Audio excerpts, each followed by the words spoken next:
I lividi sul collo e in altre parti del corpo lasciano poco spazio ai dubbi e molto all'orrore, quello vissuto da una diciottenne veneziana di Campagna Lupia, violentata nella spiaggia di Durazzo, in Albania. La ragazza alle 5:25 del mattino si trovava sui lettini di un albergo del lungomare dopo una serata come tante di vacanza. Qui un uomo l'ha avvicinata, poi l'aggressione e la violenza, inutili tentativi di opporsi, il racconto della diciottenne reso non appena trova la forza di denunciare agli agenti della polizia albanese che in tempi record identificano e fermano un 26enne, Leonard Preza, il suo nome, con precedenti penali per furto e detenzione illecita d'armi, l'arresto nel giro di poche ore. A Durazzo, a uno studio, il legale trevigiano Fabio Crea, che pur non occupandosi direttamente del caso, ben conosce la città. Da quelle notizie che ho acquisito, anche attraverso gli organi di polizia, si tratta di una compagnia di ragazze molto giovani, dell'età della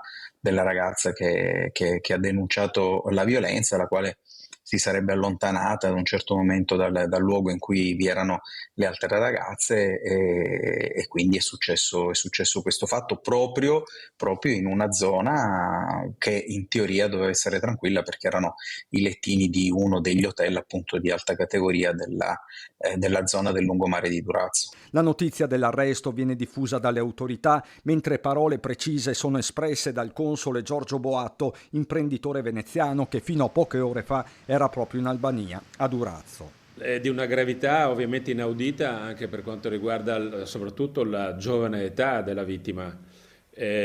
Ma io mi sento di dire che assolutamente la polizia, le forze dell'ordine il tribunale sarà assolutamente inflessibile su questo evento. Il sistema anche dal punto di vista investigativo è molto efficiente, non soltanto in questo caso, e quindi già in questo momento, nelle prime ore, hanno assicurato la persona denunciata dalla ragazza è ristretto in carcere.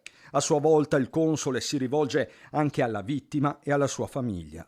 Sicuramente riceverà tutto il supporto possibile che le autorità potranno contribuire a dare. Non la lasceranno certamente sola, perché so come funziona, conosco abbastanza bene al di dentro come anche la polizia opera.